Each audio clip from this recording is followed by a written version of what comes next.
In a world of uncertainty, the Ronin stands apart. A master of sales and marketing who answers to no one. Forge your own path. Create your own success. 1,000 leaders, 1,000 Ronins. Will you be next?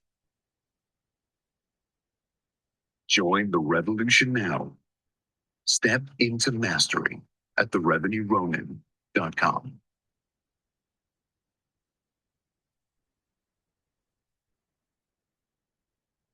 In a world of uncertainty, the Ronin stands apart.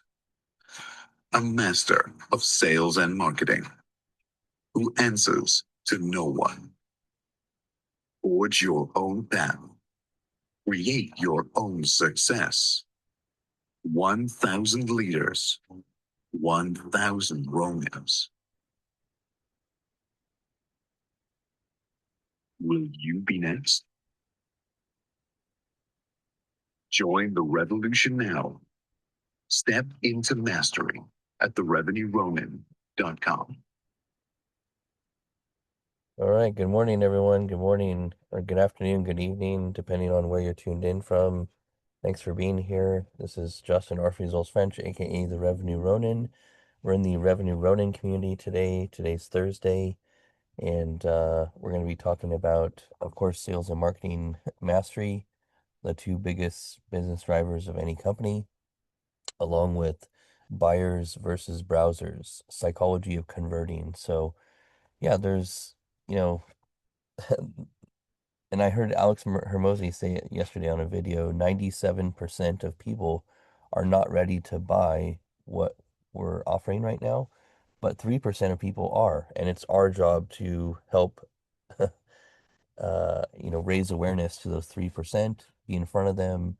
And ideally, when they're ready, they have the choice, obviously, to buy what we're selling. So we're going to we're going to break down some tips, some psychological uh, tips and strategies and tactics on how to attract more buyers and qualify them. And so, yeah, it's going to be a great discussion. Thanks, guys, for being here. We got Andy, we got Stardust here. Welcome, guys. Good to see you. Um, and yeah, Andy, good morning. Welcome. How's it going? Good morning. I wonder if that's the same methodology that they use on each platform. For example, you've got LinkedIn and Instagram and TikTok and X, and people can spend their time any way they want. My question is, are people buying what's being sold on Instagram or TikTok or X? Or are they just browsing? I think for the most part, 97% of the time, we're just browsing, right? And like maybe occasionally there's something like, oh, I want to find this one thing, or hey, that's interesting, I'll get one of those. But otherwise, aren't we just all by nature voyeurs and consumers, not necessarily buyers, right? So uh, even the things that we do, like these spaces and other stuff, most of the time people are just listening, consuming. They're not buying it. Does that make sense? Yeah, 100%. Yeah. And part of the sales business development process has really changed from years past where, a lot of the content, premium content was, gate kept, right? It was behind, premium subscriptions or whatever. But now, like the whole new strategy and new style of how to win friends and influence buyers is you got to be on.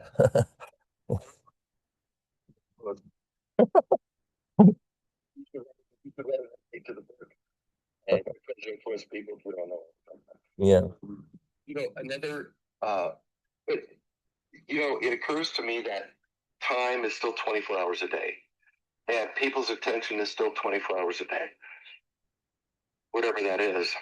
And in the past, what would happen is that 97% of time was not considered because it wasn't part of the engagement. When you engaged in a newspaper, that's the 30 minutes, hour long of the day that you're going to engage in that time, not the other 23 hours or 23 and a half hours of the day. That's the other 90%. That's just regular life. And only when you choose to focus in that one little spot, you chose to read that. You chose to watch that half hour of news. You chose to listen to the radio for that particular period of time. You chose to go to the movies. You chose the magazine. And now what's happening is the choice, it's not one newspaper brought as like, oh, this is the new stuff. The new stuff is open up X and I mean, I have 15,000 followers. My stream of followers information is so much. There's no way I can read everything from what everybody posts. It's just, and how much time do you choose to spend on that? So I don't think that the psychology of humans has changed. We do have access to more information. Okay, fine. But we all gravitate towards the medium that we like the most. My daughter watches Instagram, doesn't use X at all. My wife looks at other things and doesn't use TikTok at all. My son uses TikTok all the time. Each one of us has a different perspective, and the curated feed, because of the algorithm now, is feeding us the stuff we want to look at or read or be interested in. And yet the time that we focus on the 24 hours a day on those things, it's increased, right? So the 3% of engagement has increased to 6, 7, 10, 20%, in some cases 40% of your day, if you look at the stats of people using their phones and stuff. But the paying perspective is still the same or less. And I don't think it's really changed other than access to information or access to quote unquote more. And all that's done really is increased our fear of missing out, not necessarily increased our happiness, joy, fulfillment, satisfaction, or anything like that. Sorry, I went down the rabbit hole there for a minute. Yeah, no, on the medium part, so I think really understanding the context of each platform is really important, right? Really important. I get this question all the time from clients is, hey Justin, do we got to be on LinkedIn? Hey Justin, do we got to be on TikTok? Do we got to be on this platform, that platform? And that's the wrong question to start with. The first question is, who is your ideal, customer? Where do they live? Where do they spend time? This is the first question you need to ask. And, once you nail that, then you can come up with the strategy for, the proper platform. But I want to go through a couple, pro tips here that are really important. So it's really important to understand there's really three key components to identify if somebody is, qualified and ready to buy what your offer is, right? And usually it's a progression journey. If it's a service-based offering or even some form of, product, sometimes you need to educate people more than not, right? Unless it's just like, hey, I'm buying a razor, or hey, I'm buying, something very simple, right? It's just, hey, this is a widget. I got to sell this widget, right? That's a very easy sell versus a service and or some more complex products. But the three key components for everyone is number one is they got to have budget, right? They got to have budget. If they don't have budget, then it's not a good time for them. That's number one. Number two, are they the right decision maker? Make sure you're talking to the right decision maker. Sometimes you have to make sure you ask the questions, hey, if we have this meeting, I just want to make sure we have all the stakeholders in the room, to, and always put it on them. Like, hey, I value your time, so I want to make sure we have everyone all together. And then obviously I value my time, so let's make sure we have all the stakeholders on the call. So we don't have to have multiple calls, right? And then timing, right? Timing. So timing is absolutely critical. They could have the budget, they could have all the right decision makers, but it's just not a good time for them, right? So when you have all three of those components together, it's the right timing for them. It's they have all the decision makers in the room and they do have the budget, then they fit your ICP, then it's all about, continuously nurturing them until they're ready to book a call or, purchase. Now, some people buy differently. Some people buy differently, right? Some people want to get on a call, right? You have to cater to that. Some people, they don't need to get on a call. They're ready to go. If you've been sending them emails for months, educating them, providing value, there's a high likelihood that they're ready to go right then and they just sign up. So people buy differently. So make sure you understand those three components of budget, decision makers, and timing. And then I'll add on a bonus one, which is a pain point. So a pain point. So we talk a lot about the problems that we're solving, but I would go a step further and say it's a pain point. And here's a prime example. A lot of clients and prospects that I do these digital audits for now, they don't have the proper tracking set up and reporting. So we have to go in and we have to fix that, right? They're spending a lot of money on ads. Yeah, they're getting some business, but they're being inefficient with the ad spend and it's not optimizing properly. So there's gaps there, there's holes that we have to fix. So once we rebuild the tracking, the reporting, all the analytics, then they get true reporting revenue focused, right? Like we measure revenue. We measure revenue. And why do we measure revenue? Because that's ultimately the key factor of what they care about. They care about revenue, they care about profit, and so, you have to cater to that accordingly. So, kind of a long-winded answer, but really important to understand the difference there. And then and I want to welcome Yvonne, Timo, Dan, Ryan. Thanks, guys, for being here. Really great to see you. Happy Thursday. I'm going to be working from home today. And yeah, getting better. I'm not sounding as congested, which is great. So, but yeah, great to have you guys aboard. We're talking about, buyers versus browsers, the psychology of converting. How do we what are some tips on identifying those 3% who are ready to buy right now? And let me share with you a couple key signals that you want to look out for. Okay. I call it their digital body language. So if you identify that they've visited your pricing page and they've gone to your website frequently, if you can track this with a proper CRM, usually you can. If you pixeled them and you have their email address, you can actually see which pages they're visiting, if they visited the pricing page. And that behavior, that's typically not just browsing behavior, that's buying behavior. That's a buying signal. Anytime someone visits, pricing pages multiple times, there's high interest there. And two of the key things that we look at and study as marketers is their behavior and their interest. So we can measure that. We can measure that with these CRMs and with these tracking tools.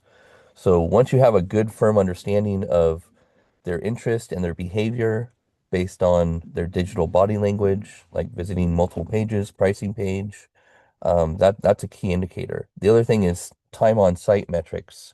So if they're spending, 5, 10 minutes on your website, there's a high likelihood that, hey, they're interested versus someone that just goes for a minute and leaves. The person that spends more time is, higher likely to convert. And then always ask yourself this quality question. Buyers typically ask how and when, and browsers will ask what and if. So you see the key differentiation in language. Buyers typically ask, "Hey, how does that work?" Or, "Hey, when I start to see results based on your paid ad strategy." And I work in 90-day sprints, even with my clients, because 30 days is not enough. It's not enough to get return on investment. If they're looking for a 30-day engagement, I'm not the right person for them.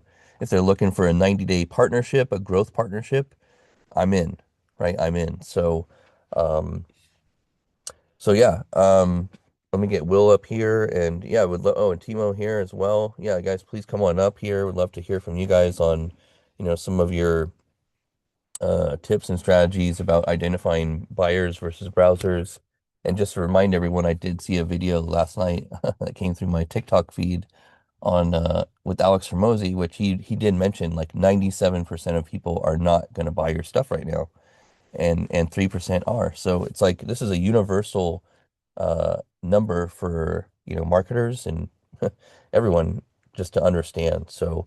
But yeah, welcome. Oh, and Yvonne is here as well. So let's go to Yvonne first because I feel like we're always at the end of the space and Yvonne is rushing. So I want to get Yvonne up here first. So Yvonne, welcome, welcome. How's it going? Hey, welcome.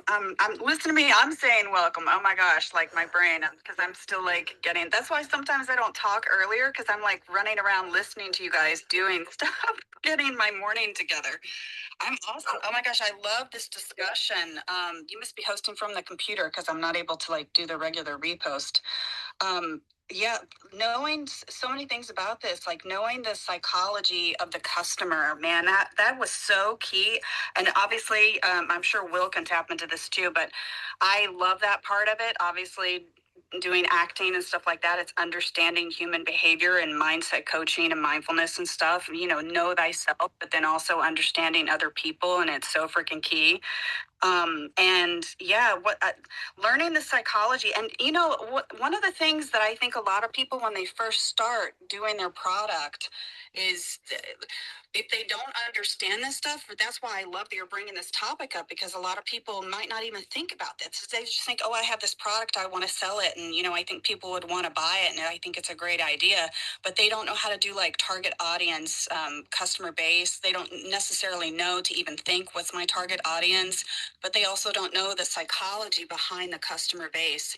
And that's something where AI can really freaking help with that, right? Like you can literally say, look, this is my product.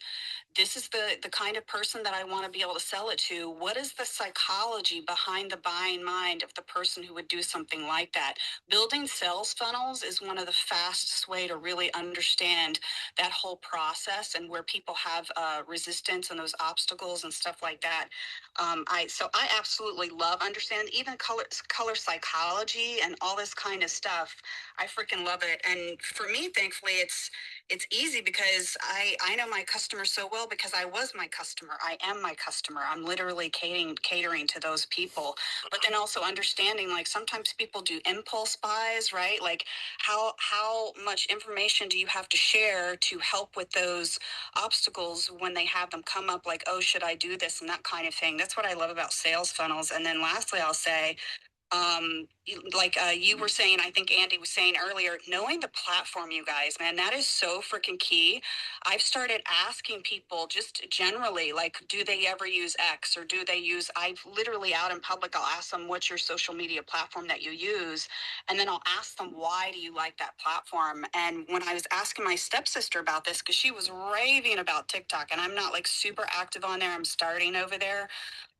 And I said, well, what do you go to X for? And she said, anytime anything is breaking in the news, I always go to X. And that's, I think, such a key component. I'll land with this to remember about X, that I think a lot of people who do other social medias like Instagram or TikTok and things like that, even Facebook for that matter, don't realize when they come to X, it is an information news platform. And I think that that's why a lot of content creators, when they start out here, sometimes they get disappointed because they're used to being to catering to those kinds of audiences and doing their videos of themselves, in their car, talking about, the things that happen to them and that kind of stuff. And you have to remember that you have to put stuff out there that adds value to the audience, especially on X. It's got to be informational or somehow revolve around the news, because that's literally why people come to this platform. They're not just coming here to see you talking about your dog or going to the store and, the new shampoo that you bought or something like that. And when you understand that, then you can cater the content that you're putting out there to draw in more people, to build more following based on that. And I think that that's something that a lot of people on X, in my personal opinion, really miss on this platform. Yeah, I love that point. So you mentioned, your buyer because that was you. And yeah, like incorporate that into the marketing. Uh, One of the most successful companies that I worked with locally here was a staffing company, a nurse staffing company, for example, many years ago when I did their IT stuff. And it was, for nurses by nurses, right? So the company was established by an actual nurse. Okay, so that really helped resonate with the messaging of the company branding. And so yeah, if you can incorporate a pro tip for you, Yvonne, is incorporate like, you know, four celebrities by a celebrity, right? And like incorporate that play on that words there, and that'll, help the messaging resonate more with the target audience and really they'll have a deeper understanding of, oh yeah, that's me, and oh, she understands me, and oh, they get me, and so yeah, that's what's coming up for me. And then also the relationship part is really critical too, right? So before it was called social media, it was called social networking. And so, I was doing the same thing like in 2008, 2009 when I was meeting up with Gary Vaynerchuk, right? Like, I was networking at offline events, right? And so we would meet offline and then, you know, and then we'd, take the relationship online as well, right? So, and with Gary V, it was the opposite. I'd been following him for like a year or two, and then I saw he was coming to San Diego, so I was like, oh, I got to go meet up with Gary V, right? Um, so yeah, that social networking component kind of transitioned into and morphed into social media, because at the end of the day, this is all media, right? So, but yeah, the relationship part, the context of the platform, really important, and yeah, just incorporate into your messaging like, for entrepreneurs by entrepreneurs or whatever play on words you can do. So yeah, great tips there, Yvonne. And thanks for being here. Any follow-ups before we go over to Will, and then I'd love to hear from Fitz and Christelle. Um, any follow-ups? The room. I want to hear what everybody else has to say because it's such a fun topic and we can always learn from each other on this kind of topic. Let's go. Let's go. Okay, love it. Thank you, Yvonne. Yeah, Will, good morning. How's it going? And then we'll go to Fitz and then Christelle. Will, how's it going? Good morning, Justin. It's going really well, thanks. Great topic for the space today, very timely. Something I'm working through right now, in fact.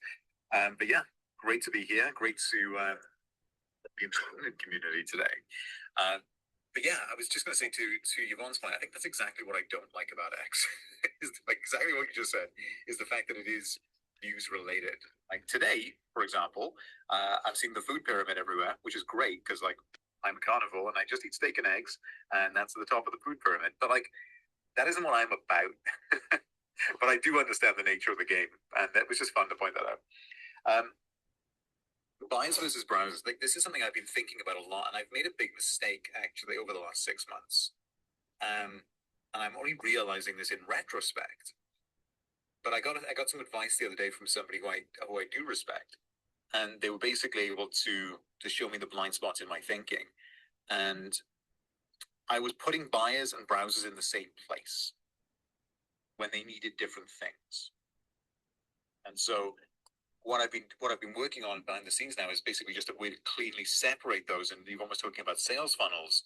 They belong in different sections of the funnel. So again, I think this is one of the things that I can only learn by experience because I knew this intellectually, but it's got to be lived experientially, right? So yeah, it's very interesting, and I'm probably going to be bringing some examples to the table to get some feedback on in the near future. So I'll leave it there for now, but looking forward to contributing to the conversation as it progresses. Yeah, thanks, Will. And just a couple pro tips for everyone, including you. So, you want to really segment your database accordingly, via email and or CRM system, whatever you're using, or a spreadsheet, if you have a manageable amount of prospects and or buyers. But you want to really separate your people and lists into, these are my buyers, right? These are my VIP customers and then everyone else, right? And having that separation and differentiation is really critical, right? So if there's some special messaging you want to share, you have access to it, right? And that list is dynamic, right? So there's two types of lists. There's static lists and there's dynamic lists. The dynamic lists, it's, like in a CRM system, based on tagging, etc., you can put people where you need to put them accordingly. But the basic segmentation for everyone, for us, smaller solo founders, startups, small businesses, is really keeping separation and segmentation between buyers and non-buyers. That's it. And you want to cater communication differently accordingly. So, and it's not that hard to do. Again, it's just a simple spreadsheet. If you have Beehive, you can do different tags, right? Hey, these are my customers, my VIPs, and these are everyone else. And so having that separation is critical because you will end up doing when you get to a certain level, once your database grows significantly, you'll find yourself doing different campaigns to different people, right? And having that separation, so you're talking to people where they're at in their journey, meeting them where they're at. It's absolutely critical. So yeah, go for it, Will, and then we'll jump over to Fitz and then Christelle. Well, I wondered if you can just give me some feedback on this particular situation because you know what I do. So the particular instance that the friction appeared with me was that obviously I've built up the school community now. We've got about 130 people in there, but I've got 65 applications in the queue. And these people who are being fed effectively as leads to the community from the platform are not the people who are ready for the solution. They're more on the awareness side of things. And because of the way I built it using the freemium model, which again has been very good and I've learned a lot from it, we have people who are paying $20 a month and people who are paying $200 a month coexisting in the same container. And it's just causing a little bit of friction, right, between the delivery for everybody. So I think based on what you're saying there, this is kind of my conclusion as well, is that because they require different levels of support, separating those containers would be the strategic play. So that's what I'm going to do. I've already started the process. But yeah, I think that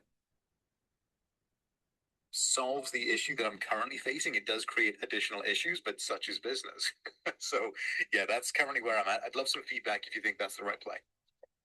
Yeah, that's definitely the right play. And then as a suggestion too, is those 60 that are in the funnel, I would drive them to some sort of landing page or somewhere in school and just maybe even, pre-qualify them even more somehow, like a secondary qualification process, just to make sure that, hey, they are, you know, and even test it out a bit and like give them one, action or homework assignment and see if they complete it, right? Okay, yeah, hey, this person is serious. Or, hey, no, they didn't complete it. They're not that serious. They need more nurturing. So, they'll stay on the email list and they'll continue to get nurtured there. And then when they're ready, they'll take that next action that, you require. But yeah, if it's easy, I mean, if it's too complicated, don't do it. But if it's easy to pull off, um, you know, yeah, definitely try to do it. Yeah, go for it, Will. Yeah, I won't take up too much time because I know this is a space for everyone, but it is quite easy to pull off. It's just going to require moving some people from one to the other, and that's not a problem as long as they're up for it. It's like when you moved from Patreon to Buy Me a Coffee, right? Same kind of thing. But I think what the beautiful thing about this is like my intention was always to have a place where people can come for free and learn, right? And learn about what I do and learn about the power of changing your identity to change your behavior, because it's fundamental. And I still think that is what I want. But as you just said, right, not everyone who's ready. So sorry, not everyone who is joining that wants the commitment that the current execution system requires in order to get results. They're not ready for it. They might need a bit more nurturing, and that's been my core friction.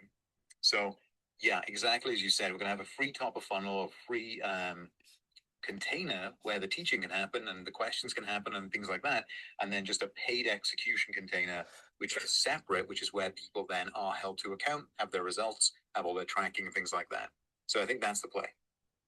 Yeah, sounds perfect. And yeah, I mean, I'm kind of going through this as well. It's like on the Ronin community, I want to help everyone, right? I want to help everyone. That's just, I wear my heart on my sleeve. I'm a kind person. I want everyone to win. That's my intention.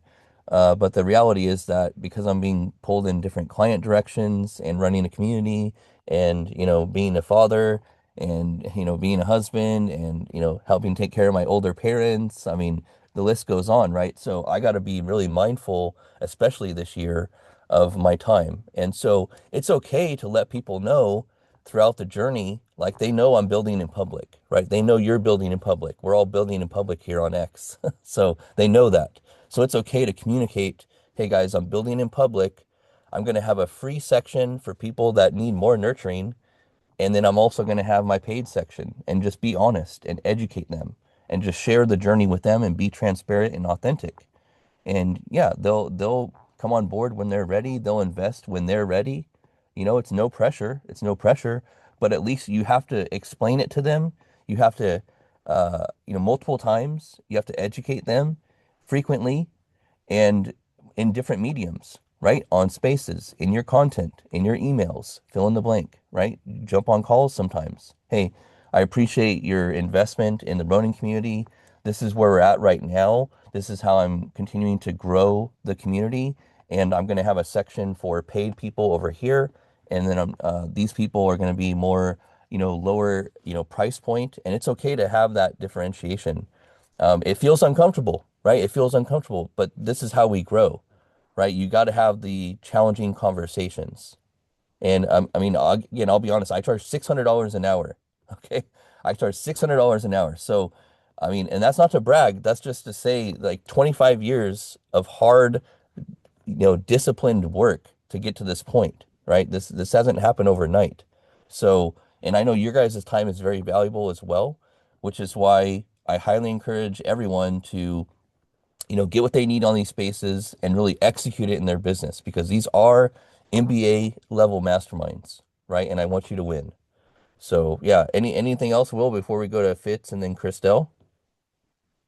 No, I'm locked in. I know there are several members of the community in this call already, so you guys will be probably getting a message from me. Good news is nothing's changing; it's just getting better. But yeah, I love what you said there as well about because, like, for me, time is not the issue. I want to genuinely have an impact. I have unlimited time,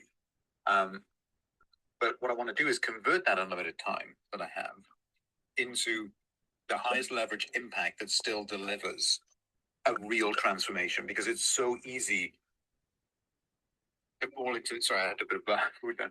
It's so easy to fall into that trap of information, and then they get the information, they don't get the transformation. And I know that is not my responsibility, but where I want to be, I suppose, differentiated here, because I can tell people, hey, this is how your brain works. Hey, this is why you're not doing what you need to do.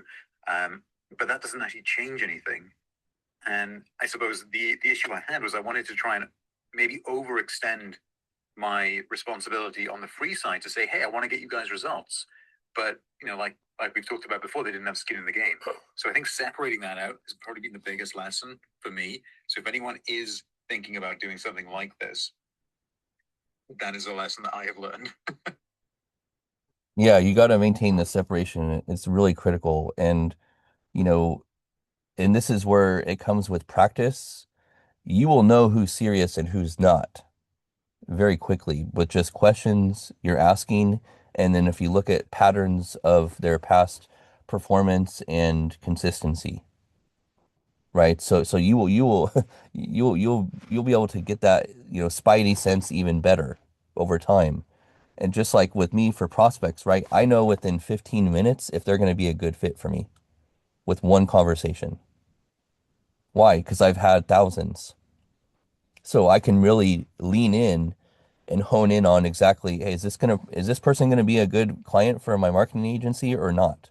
And I know within 15 minutes just by me asking a few questions, and you better believe that I've already done a little bit of homework on their website and their marketing, right? So that's another pro tip for everyone is do just a little bit of homework now with AI on these prospects that you're meeting with and potential customers. If it's a solo founder, entrepreneur, a larger business, a law firm, whatever, do some due diligence. So when you go into the meeting, you already have an idea of, yeah, their website is trash. Okay, their website is trash. Their marketing, they post, once a week. I didn't even get on any of their emails that I opted in for. Okay, I already know their pain points. They're inconsistent. They don't have a marketing plan. They don't have tracking. They're not serious, and they're most likely struggling with cash flow. I know that before the call. So do your due diligence before the call. You can do it. There's no excuse why you shouldn't be able to do that. Because when you come onto the call and you already know their pain points, they're you better believe they're paying a lot more attention to that call now. And it doesn't take very long. So but yeah, good stuff. We'll stem some good conversation there. Let's jump over to Fitz for about 3 minutes and then we'll go to Christelle. Okay, Fitz, how's it going, man? Welcome. Hello. Yeah, nice to be here. Thanks for having me. Thanks for hosting the space and fostering a good conversation around psychology of converting uh, buyers versus browsers. It's a good, really solid topic. It seems like the nature of sales is changing a lot. I think that people, by and large, don't really enjoy the kind of old school, like Jordan Belfort style, like aggressive, in your face, like, here you go, like, buy the thing, sell me this pen, like, whatever. Like, nah, that's not really working very much anymore because people like have AI, right? And just like you said, Justin, of like, use AI to like look up the thing and find their pain points before you get on a call. Well, they're looking up stuff on you with AI too, right? Like it goes both ways. So it's just kind of like everyone has like the veil lifted on information. Everyone can research things much more easily. The idea of like going onto the car lot and like the car salesman like pulling one over you on you because you don't know what the price really should be, and like you can't really look it all up, like that kind of like old school sales mentality of just like be in their face and like tell them what they want and like make sure that they get it, and then they're gonna buy from you. Like I think that mentality is dying, and it should die because it's not very pleasant, right? Like we like kind of just speaking softly to one another and like being like a little bit more understanding and like actually meeting people where they are and understanding what they're going through, even sometimes like a little personal, right? And I think when you get to the level of like really high level deals, multi-million dollar deals, that type of stuff, like it has to be that, right? It has to be nuanced, it has to be subtle, it has to be soft, and it has to be human. It's really got to be like based in this kind of like deep human experience, I think. So anyways, yeah, just this psychology of converting, like how to convert people, how to convert browsers into buyers. I think the more that we all can kind of just uplift each other and still stay human, right? Stay with that humanity aspect of it, I think the better. So yeah, thanks for allowing me to share a little bit of that with everybody. It's something I've been thinking about a little bit this morning already. So very timely space. So thank you. Yeah, thank you, Fitz. Always great to hear from you. And guys, yeah, make sure you give Fitz a follow. He hosts some great spaces. He's an entrepreneur in Seattle, Washington, and yeah, he's founder of the Biz Dev Club. So definitely check it out. He does some live events as well. And yeah, you hit the nail on the head as far as like find out what people want. And Will knows this because I've been preaching it to everyone for a while, but he actually he comes and reminds us of it. But it's like find out what people want, go and get it and give it to them. This is the best business strategy you can do, okay? Find out what people want, go and get it, and then give it to them. And this is where even leverage comes into play in arbitrage. And what does that mean? What do those terms mean? That just basically means if I have a service that I can have someone else deliver and then I can make a margin, that's called arbitrage, right? So if I buy something for $100 and I sell it for $200, I make $100. That's called arbitrage. So, and you can do this with a lot of different business models, affiliate marketing, etc. So the point is you got to find first, well, first you got to build and develop an audience, right? Because if you don't have an audience and if you don't have an email list, well, then you're kind of, starting, you got to start with building trust and building an audience and having distribution. You got to have that. And you do that with developing your authority online, building your email list, and then you start talking to people, like Fitz said, and really find out about them, right? When you make it all about other people and you're interested in other people, that's going to go a long way. That's going to go a long way. And then, you'll have the opportunity to ask them like, hey, where are you at in your journey, right? Oh yeah, this is my budget. I'm getting ready to scale. And before you do paid ads, please, please, please make sure your offer is converting for your products and services before you do paid ads, right? Make sure it's converting organically, meaning you've sold something via email or you've sold something, from posting on social or someone grabbed your link and bought. Like make sure you validate your offer of your product and services before you do paid ads because otherwise you're going to have a hard time and you're going to waste money. And that's the worst thing you can do is waste money. So yeah, great tips. Oh, go ahead, Fitz, and then we'll go to Christelle. Yeah, go for it. Yeah, it seems like I just wanted to offer a possible refinement of what you just said. It's just kind of like an exercise for thinking kind of thing. Can you say the thing that you started with? It's because I'm kind of caught on just the last part, the like give it to them. But what was the kind of thing that you said at the beginning of the share? Yeah, it was like find out what people want and then go and get it and then give it to them if they have budget and they're ready. So Right. And instead of give it to them, maybe even like hand it to them on a silver platter. Like make it really easy for them to accept that you have this thing of value for them, right? I love thinking about that kind of stuff too. That was all I wanted to add.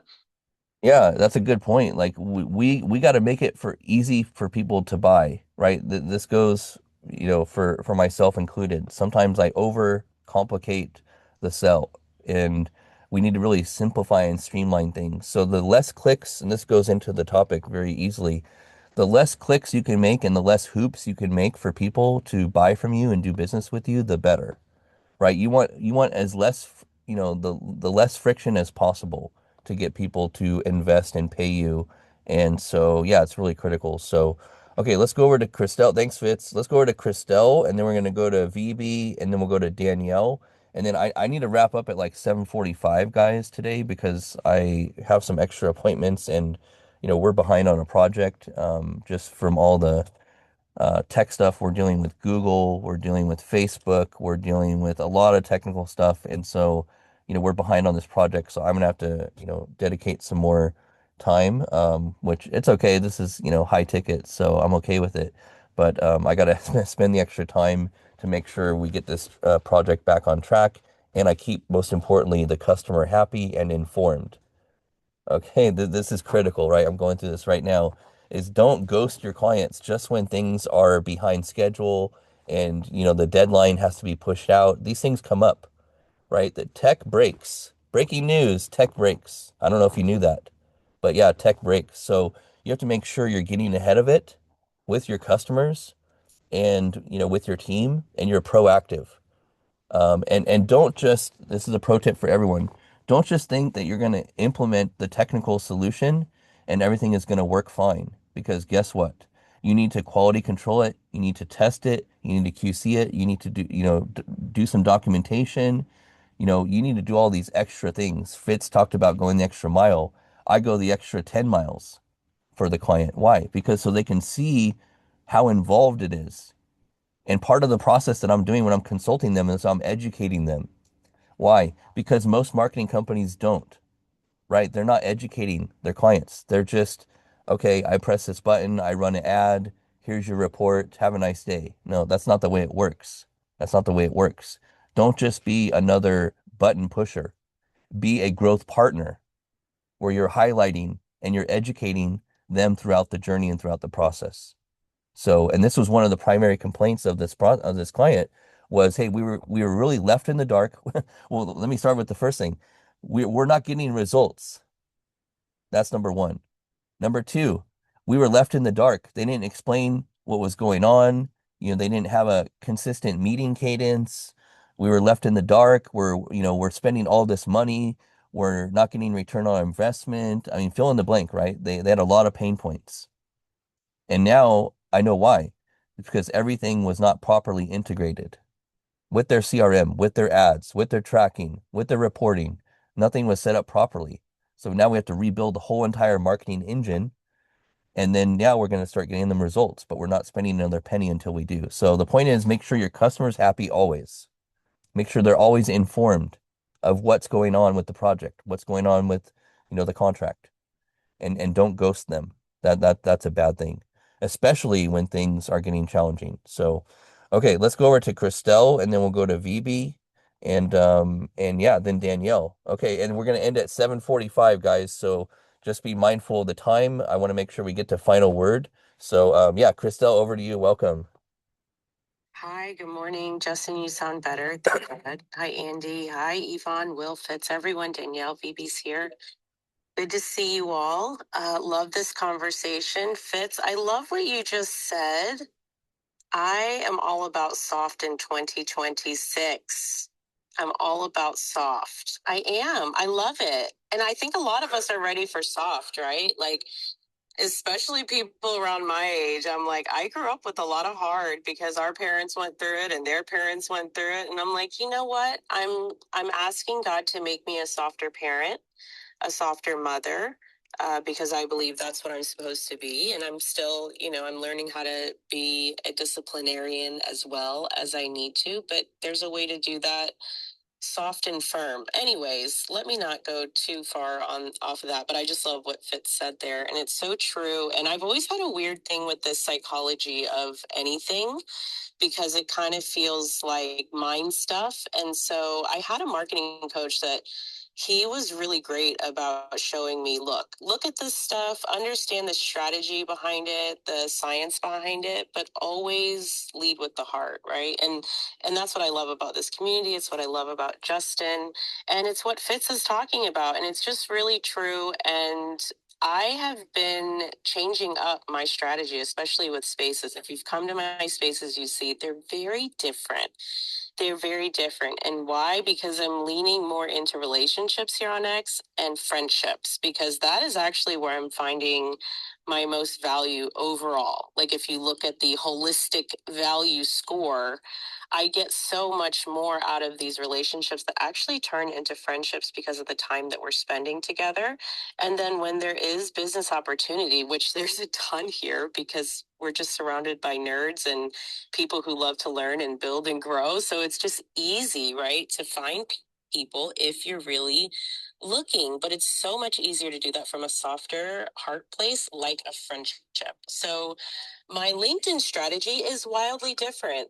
So I just want to spend like 30 seconds and then I'll land the plane. But Justin, I went and looked at the post. It has 750,000 impressions on LinkedIn and I'm over 1,000 followers. So I decided yesterday I got to go all in on LinkedIn. I really do. I just got to do it. And Fitz, I know you're good at this. So maybe, you and I can talk and we can figure out some way to connect on that. But I need to leverage it because when I go to the DMs, I have people asking me, and they're nonprofits, Justin.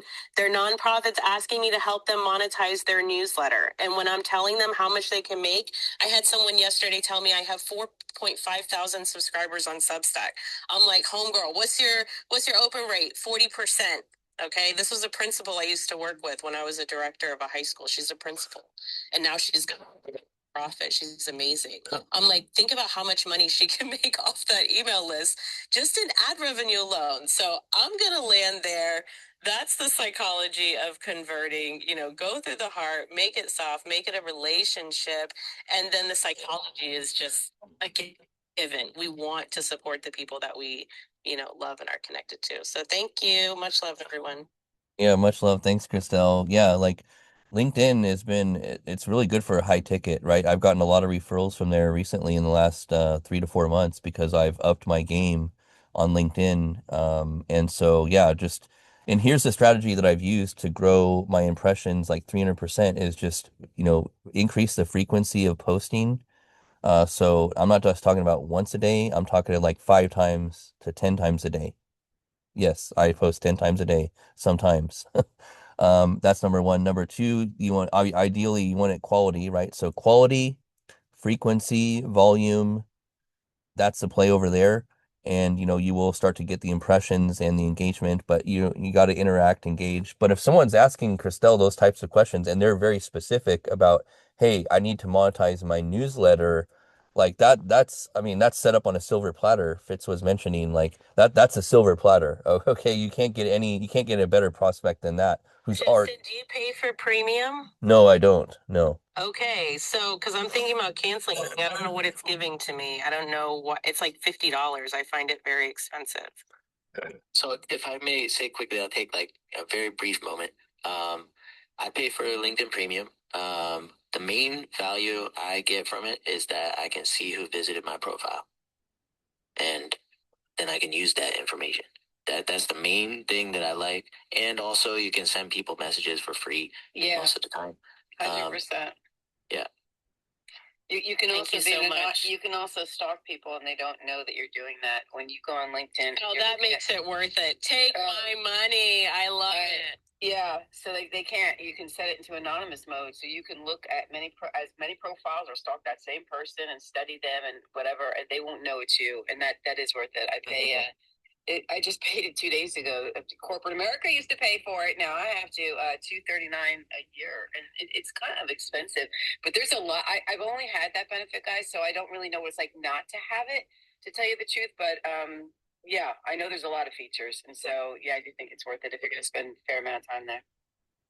Yeah, so definitely, up your LinkedIn strategy for this year, guys. And, I've been getting booked appointments, referrals. Yeah, like in the last 90 days. Again, 90-day sprints. You gotta go into the strategy of 90-day sprints. Okay. If you get your business in 30 days, you're ahead of the game. Okay. But commit to 90 days. So, okay, let's get to these last hands here and then we're gonna wrap up. Really appreciate it, guys.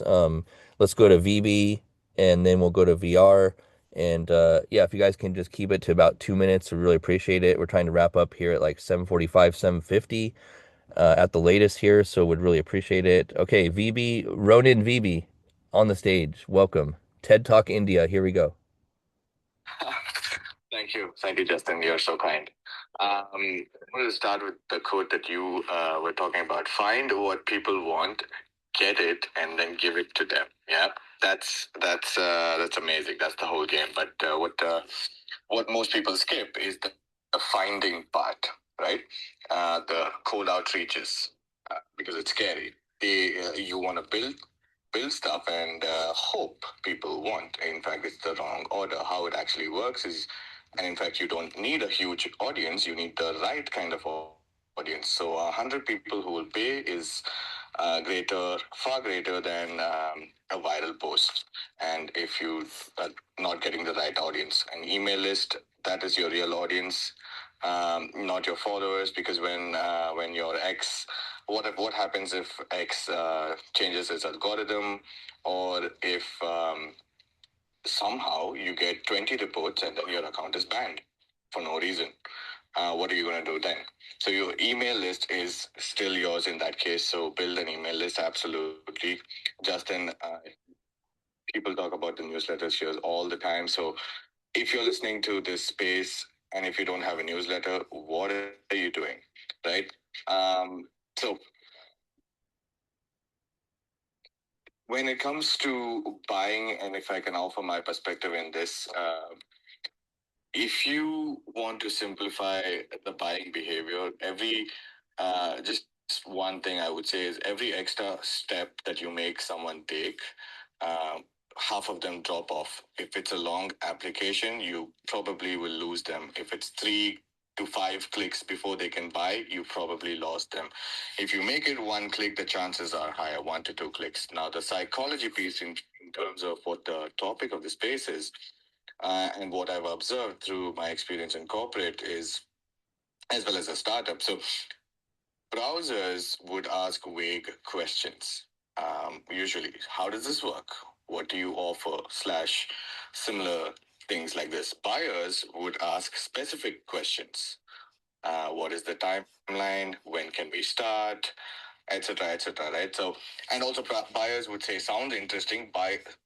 Browsers would say sound interesting. Buyers would say take my money. So the conversation that we should be having is not about convincing browsers to become buyers. It's about identifying through conversation who's already a buyer and making it easy for them to say yes through your skills. We spent a lot of time trying to convert browsers, which would be the wrong move. You got to find your real monetizable audience, give them what they want, remove friction, like Justin says. I would say that's the psychology, absolutely. So thanks for the time. Yeah, thank you, Vivi, and thanks for being a Ronin. Really appreciate it. And hopefully you're getting value as being a Ronin. And, I encourage everyone else to check it out. If you're not a Ronin, check it out, what we're building together here, building in public. And yeah, it took 8 months for me to really make an ask. Is like, hey, become a Ronin. So I think 8 months of value, and then so timing. You got to invest quite a bit of sweat equity or social equity or social capital, I would call it, right? So you got to invest that to really build relationships, add value, and Fitz hit the nail on the head. The game has changed, right? The game has changed, and I've even done this myself, where I was following someone on LinkedIn, and they were putting out really great information, and then finally they had an offer for like $200. And I was like, oh, I'm gonna buy that. Because why? Because I had been reading his stuff for like a year, and then finally he had an offer that I was like, oh, I'm gonna get this training on LinkedIn, and I purchased it. So, you're almost like, wow, this person's giving so much value away. Like, man, I can only imagine what it's like to work them in a paid environment, right? So it's like the psychology there is powerful, because, you just continuously deliver value. And as they grow, like, look, if you guys aren't growing, then I don't want you to be a Ronin member, right? If you're growing, then yeah, you should be a Ronin, because I want to grow with you. That's the whole thing. You want to grow with your clients. This is the same type of performance marketing I do, right? If my client's not making money, I'm not making money. So that's what this is all about too, is I want you guys to win. I want you guys to bring in more revenue. And then I want VB to tell me in 6 months, man, Justin, that $20 a month, man, it's paid me a significant return, just like Timo, just like Christelle, just like many others. That's what I want for you guys. And and yeah, I mean, that's what it's all about. We got to bring in revenue at the end of the day. So let's jump over to VR, and then we'll get to final words. So yeah, VR, welcome. If you can keep it to like 2 minutes, man, really appreciate it. Thank you. How's it going? Welcome. Happy New Year. Everybody doing? Happy New Year. Thanks for letting me come up and speak. I'll keep it really quick. Generally, what I've experienced is usually there's like a big aversion to risk when it comes to buying things now. So a big aspect is if the people you're selling to believe you can deliver on what you're trying to sell. And so that a lot of that comes before they ever interact with you. And that's usually why word of mouth is so powerful, because that belief is kind of built into the referral. So I say if you're trying to build that belief, whoever you're working with now, it's you have to do the best you can for them, so that way they feel like sharing you with someone else is like a gift. That's kind of how I look at it. And outside of that, it's just executing every single day and doing the best you can, and also cutting out the fat. Sometimes you can't work with everybody. We're only human, and a lot of times people think in like large scales, but you can do big things at a small scale if you work with the right people. So it's also trying to not service everybody and just service the people that are perfect for you. Yes, well said, VR. And we go through phases where in the beginning of your business, you will take anyone. Okay. Like I've experienced this myself. Is like when you're just starting out, you will take anyone and everyone just to get some revenue in the door. And then as time progresses, you will get very clear on the types of clients that are ideal client profile for you. And then, you start to look for more of those. Some people call them the dream clients from LinkedIn. This one guy, I forget his name, but he's like, it's all about getting your dream client. And yeah, and make sure you have a solid team behind you. Like I was doing a lot of things myself, like, these last few months. Then I've gotten some more, mid-ticket, high-ticket clients. Like I have a team of consultants that I'm, bringing on board on some of these projects because I can't do everything myself. I mean, yeah, I can definitely do everything myself, but that's not the way to scale, right? So, as long as you're making those, and keep in mind, like, you got to have profit margins, right? Don't make $1 million in 5 years like I did in my IT business and only net 50 grand. Like, do not do that. Do not do not do that. Okay. It was a very painful lesson I learned. Yes, did I pay my bills? Yes, absolutely. But the point is you're in business to make a profit at the end of the day, right? You want to make a profit. If you're just breaking even, it's not a sustainable business. You're not going to grow.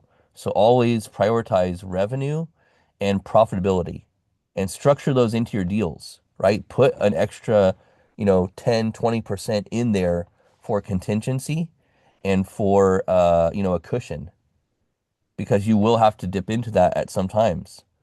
So yeah, great stuff, VR. He's an accountant. So yeah, go ahead, VR. Wrap it up here. Yeah, I just wanted to add one last thing on that. Is businesses generally profit has to be like highly intentional because it's very easy to spend money. So it's really like about paying close attention to where is the money outflows going and is it actually contributing to your top line. And when you're running a business and running and gunning, sometimes you forget that, okay, I'll just make more sales. And you're not seeing like what's the margin on that and like am I spending more than I'm making, which is like a big key thing that people when they're in sales they may not be looking at the expense side as much.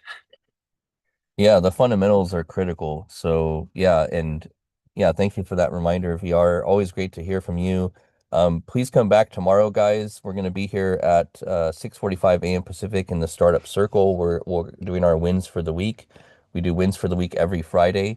So I want to go final word real quickly here to Christelle, Yvonne, Andy, and then I'll sign us off. If you guys can just do it in about a minute, I really appreciate it. And then Fitz, I gave you a follow on LinkedIn. So yeah, just keep an eye out for that. And yeah, please guys, do your due diligence. Do your research on, and please like research me. Like don't take my word for it. Just go look at my track record. Okay? Go read my LinkedIn. I highly encourage you guys. Go check out my LinkedIn. Go check out my track record and please research me. I invite you to do that. And you will make your own decision on, hey, is this Justin guy a good guy? Does he provide value, and is he going to help me? And yeah, check it out. Check out the Ronin community, what we're building here. So highly encourage you guys to do your research on each other. I think it's really important. And so yeah, thank you all for being here. Let's go final word over to Christelle, Yvonne, Andy for 1 minute each, and then I'll sign us off. Okay, thanks guys. Thank you so much, Justin. Was it Will that said 2026 is the year of results? And I was like, thank God. I think that was Will. And I just love it. Because again, that marketing coach that I was referring to, he was saying that people love the idea of results more than they love the results themselves. And so it's time for us to change that. We need to get people beyond the idea of results, but it starts with us getting results first. So yeah, once you have the results, take that to the marketplace, like that's what I say. That's your proof of concept. So I hope everyone has a wonderful rest of your Thursday. I'm hosting another space again with Ani and Unconfined at 2 p.m. Eastern, and it's all about turning your newsletter into an actual business. So I'm excited about that. I hope you all can join. Thanks again, Justin. Yeah, thank you, Christelle. And a quick follow-up for you. So when's the timeline on closing that newsletter inbound lead deal? Ooh, okay. I was like, what are you talking about? And then I remembered, I'm sorry, I'm all over the place. Tomorrow I have a call. So let's say by the end of the weekend or end of next week. Let's be realistic. Let's say the end of next week. Or is that too long? I don't know. Now I feel like a student all of a sudden. Yeah, that's a long timeline, but yeah, I mean, I'd say early next week, ideally, if you can close that deal, that'd be my that's the coach in me, the educator. Always want to get more done than I do, but I've been with Romeo so much and church is so busy that I'm like, let's be realistic. The call's Friday, so let's say Monday we're gonna work on closing that deal. No, forget it, Justin. I'm gonna work on closing the deal tomorrow on the call. I'm gonna come with an offer ready. I'm gonna come with the Stripe link ready, and at the end of the call, I'm gonna say, do you want to sign up? There you go. There's the right answer. Thank you, Jesus.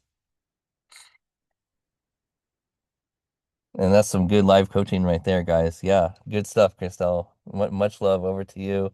Well, Will has his hand up, so we'll go to Will quickly and then pass it to Yvonne when you're done. Thank you. I'll keep it super quick.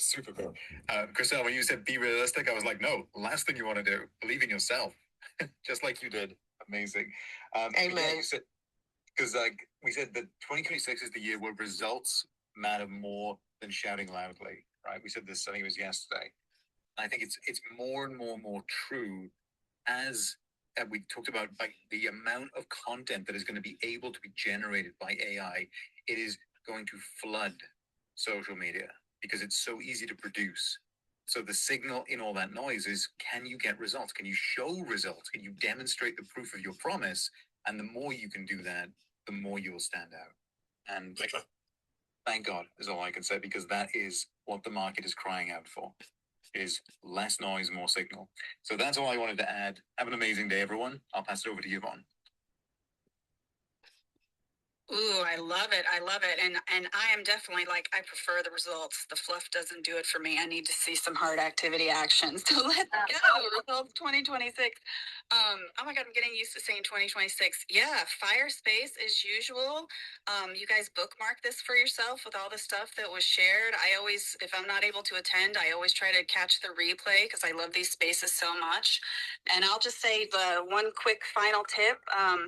If there's something that you don't know, you guys, like, freaking AI it, like if you don't know what a target audience is, just be like, what is a target audience? I'm starting my business. I'm doing this and I don't know where to begin. I don't know what the heck, give me a roadmap. What's the best thing for me to do first? And how do I know that, and then AI will walk you through it. And then lastly, I'll just say, cause I know we're in the Revenue Ronins, whatever action and activity that you were doing, I'm trying to hardcore pound this to myself.